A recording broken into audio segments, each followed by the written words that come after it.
Tieteellinen yhteisö ei ole varma siitä, mikä aiheuttaa autismia, mutta me tiedämme, että rokotteet eivät sitä aiheuta. Rokotteet ovat oikeastaan ainoa asia, jota on todella tutkittu autismiin liittyen. Me tiedämme, että rokotteet eivät aiheuta autismia. Tiede on selkeä. Rokotteet eivät aiheuta autismia, joten vanhemmille, jotka saattavat ajatella, että rokotteilla olisi jotain tekemistä autismin kanssa, ei ole olemassa tieteellistä näyttöä, joka tukisi tällaista väitettä. Rokotteista on liikkunut virheellistä tietoa, joka johtuu pääasiassa brittiläisestä tutkimuksesta, joka yhdisti rokotteet autismiin.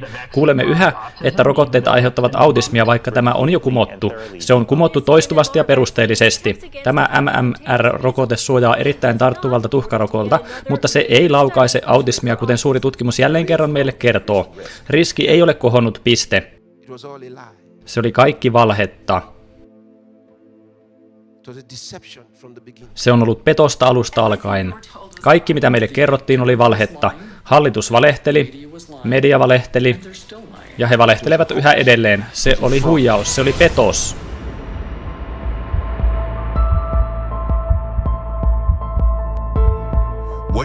Se, mitä tulet nyt näkemään, on eräs rokotetieteen merkittävimmistä asiantuntijoista, joka vastaa kysymyksiin koskien tieteellistä keskustelua DTaP-rokotteen ja autismin ympärillä. Tämä on ote IOM:n-raportista, eikö niin? Kyllä. Voitko lukea kausaalisuuspäätelmän siitä, aiheuttavatko DTaP ja TDAP autismia?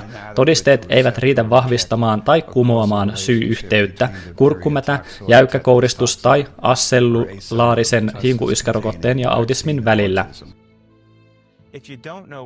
Jos et tiedä, aiheuttavatko DTaP tai TDAP autismia, eikö sinun pitäisi silloin odottaa, kunnes tiedät, kunnes sinulla on tieteellistä näyttöä, ennen kuin sanot, että rokotteet eivät aiheuta autismia.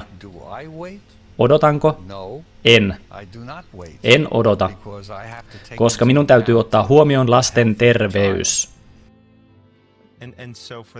Ja siksi siis hyväksyt sen, että voit sanoa vanhemmille, ettei DTaP ja TDAP aiheuta autismia, vaikka tieteellinen näyttö ei vielä tue tätä väitettäsi, ehdottomasti kyllä. Ja olen sanonut tämän ennenkin.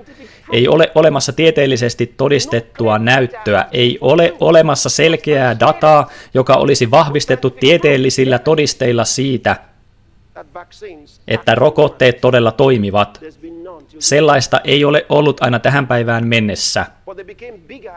Mutta niistä on tullut yhä suurempia ja vaikutusvaltaisempia taloudellisesti, kunnes ne alkoivat hallitsemaan mediaa ja ne ostivat mainostilaa televisio- ja radiokanavilta ja niin edelleen, koska on ollut paljon ihmisiä, jotka olivat aiemmin nostaneet ääntään kuuluviin tämän suhteen, mutta mitä he tekivät heille?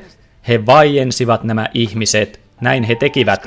Häväisty ja maineensa menettänyt lääkäri, joka sai tuhannet vanhemmat jättämään tärkeät rokotukset väliin lapsiltaan.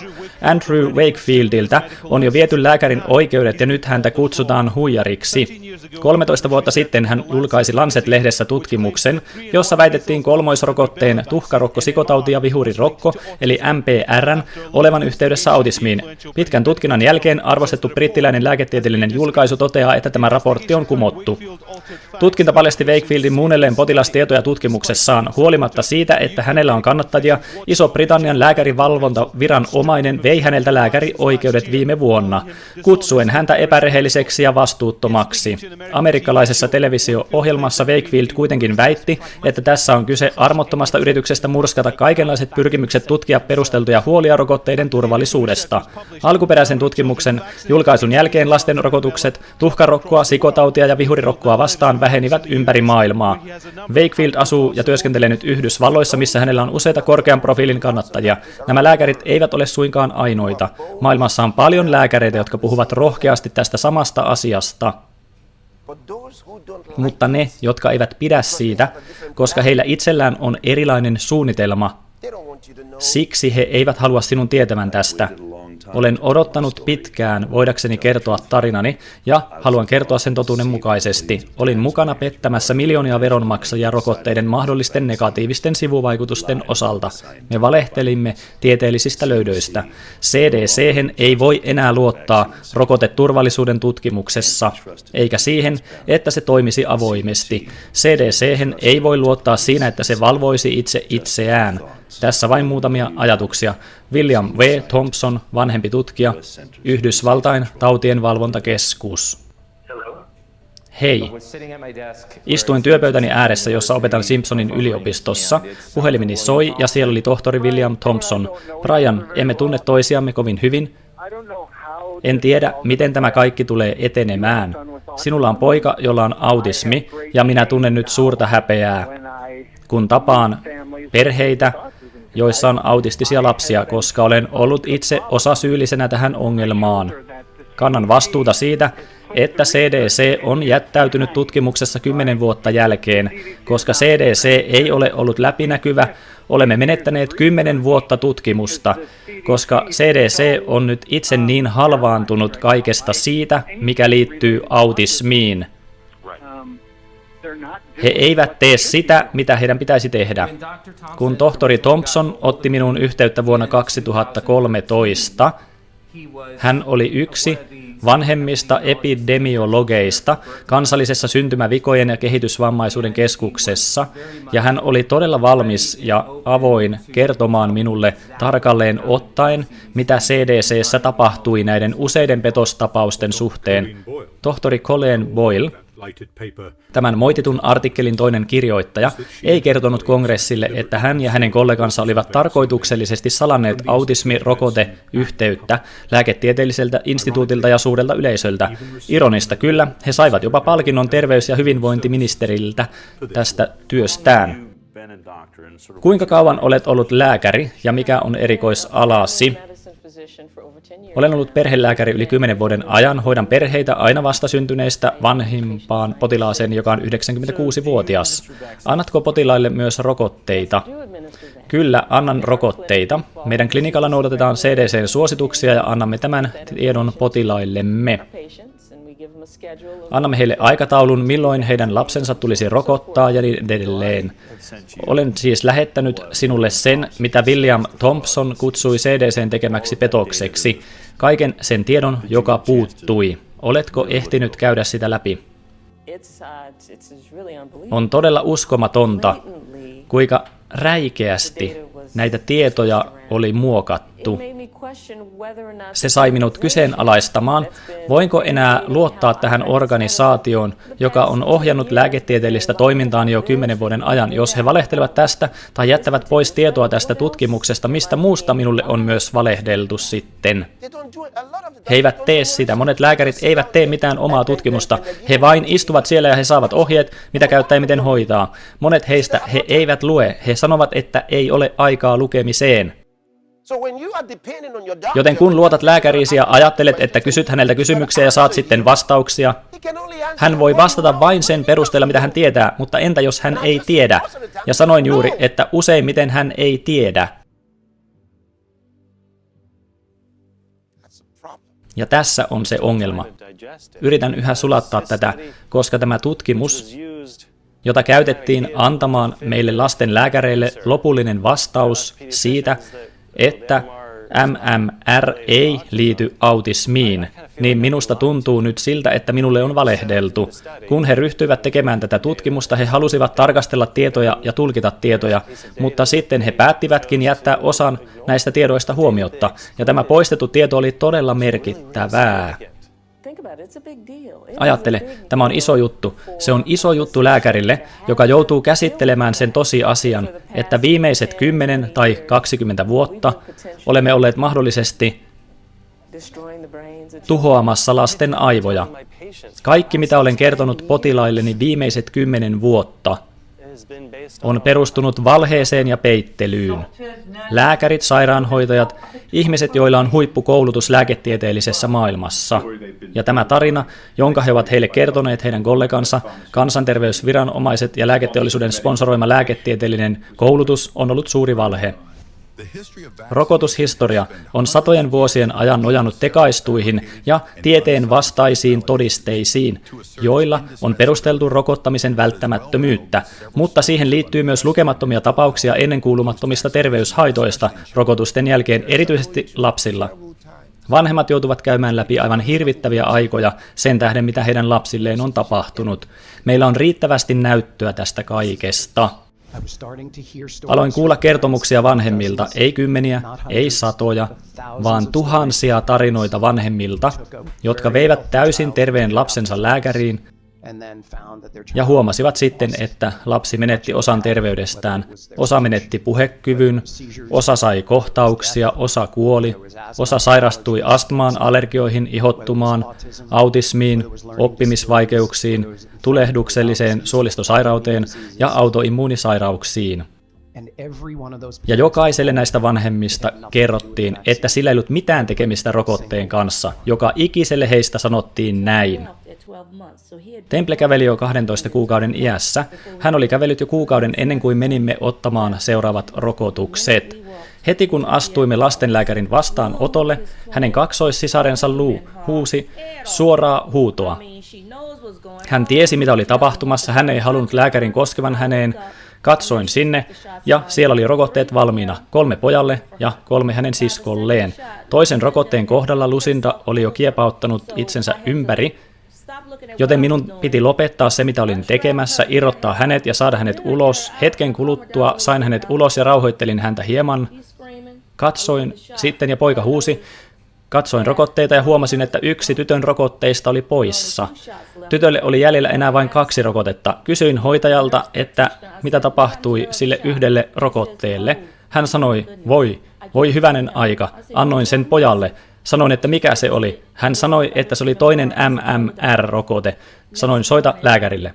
Seuraavana aamuna menin hänen huoneeseensa ja hän tuijotti tyhjyyteen ja katseli ympärilleen vain näin.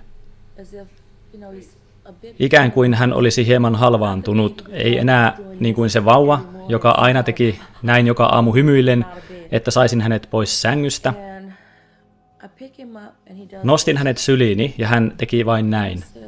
Ja minä sanoin, että mitä vauvalleni on tapahtunut. Soitin klinikalle, vein hänet tapaamaan tuntemaani lasten lääkäriä. Ja hän katsoi minua, hän sulki oven ja kuiskasi. Hän sanoi, Sheila, uskon, että hänellä on autismi. Sanoin, että mitä? Oikeesti? Templen kaksonen on aivan uskomaton. Tyttö puhuu sujuvasti 3 kieltä.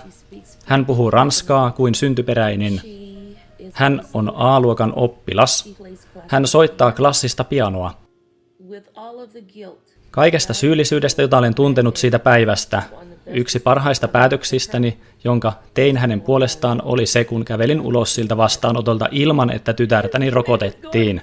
Hänen kaksosensa menee 11 luokalle, ja poika ei vieläkään pysty edes ylittämään katua.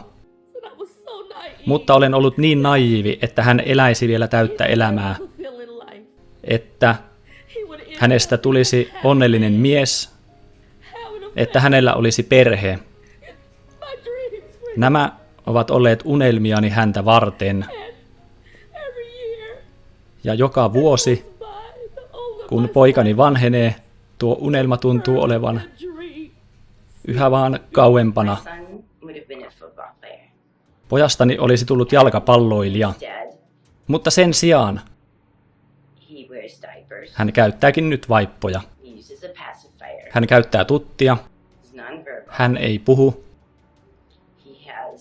Hänellä on äärimmäisiä raivokohtauksia, jolloin ajattelen, että hän kärsii niissä jonkinlaisesta kivusta. Hän on 17-vuotias ihana tyttö, jolla on vakava autismi. Hänen pääongelmanaan on käyttäytyminen, sillä hän lyö itseään kasvoihin osana eräänlaista sopeutumishäiriöistä kommunikaatiotaan. Aion tappaa isän juuri nyt. Bill, kuuntele minua.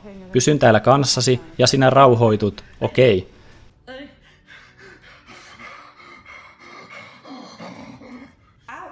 Tuolla on miljoonia vastaavanlaisia. On miljoonia perheitä rokotevaurioituneiden lasten kanssa.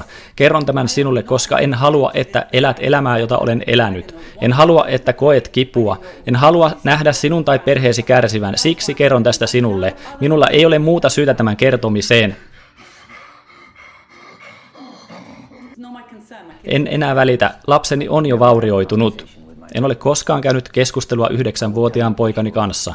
Voin sanoa varmuudella, että hän ei syntynyt autismin kanssa. Hän oli vuorovaikutteinen, hän reagoi ja vastasi, hän saavutti virstanpylväitä. kunnes 16-18 kuukauden ikäisenä tuli tuo suuri MMR-rokoteannos. Meitä koulutetaan negatiivisella tavalla olemaan kysymättä kysymyksiä siten, että emme olisi omien lastemme asianajajina, ja jouduin vuosikaudet käsittelemään sitä, että en ollut hyvä asianajaja pojalleni. Minä olen se, joka katsoo poikaani, ja minä näin hänet, kun hänellä on hermoromahduksia, näin hänen olevan vangittuna autismin todellisuuteen, näin hänen huutavan epätoivoisena minulle ja sanovan, isä, miten pääsen tältä pois? Mitä teen päästäkseni tältä pois? En tehnyt mitään joutuakseni tänne. Voitko auttaa minua pääsemään tältä pois? Minä olen se. Me olemme ne, jotka joutuvat käsittelemään tätä. Ja yhtä asiaa en aio sanoa pojalleni, että olisin ollut liian pelkuri kertoakseni sinun tarinaasi. Sen minä lupaan sinulle, että minulla on rohkeutta kertoa sinun tarinaasi, Michael. Koska sinä et voi itse puhua, koska jonkun ahneus ja petos veivät sinulta kyvyn kertoa oman tarinasi, minä aion kertoa sen.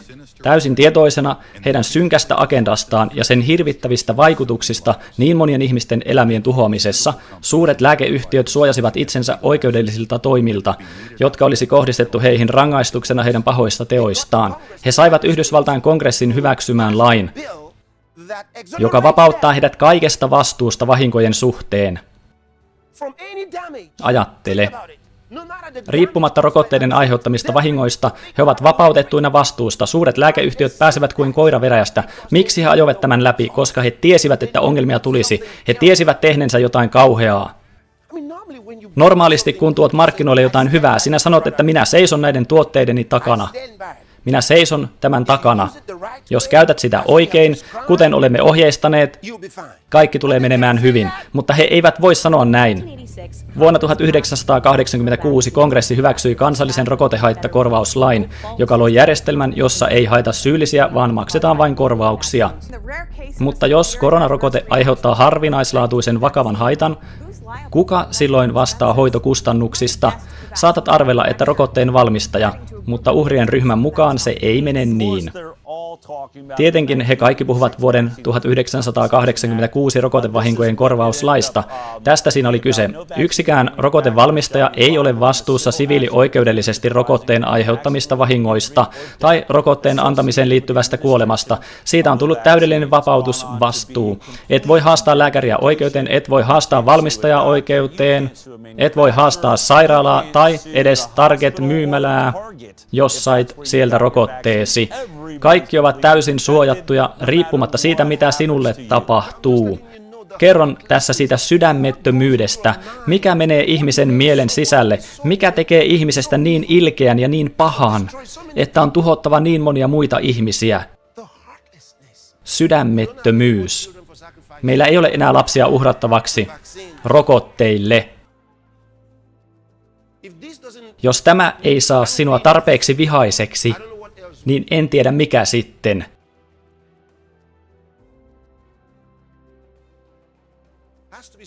Tämä on lopetettava. Sanoin sinulle jo aiemmin, että tässä on kyse kaikista rokotteista. Hyvää rokotetta ei ole ollut koskaan olemassakaan, koska rokottaminen perustuu valheelliseen teoriaan, että voisit parantaa sairauden sairaudella, eli antamalla ihmiselle sairauden parannat sairauden. Teet hänet immuuniksi sille sairaudelle antamalla hänelle sitä sairautta. Ja koko maailma lankesi tähän typeryyteen. No, mutta nyt on aika sanoa tälle ei.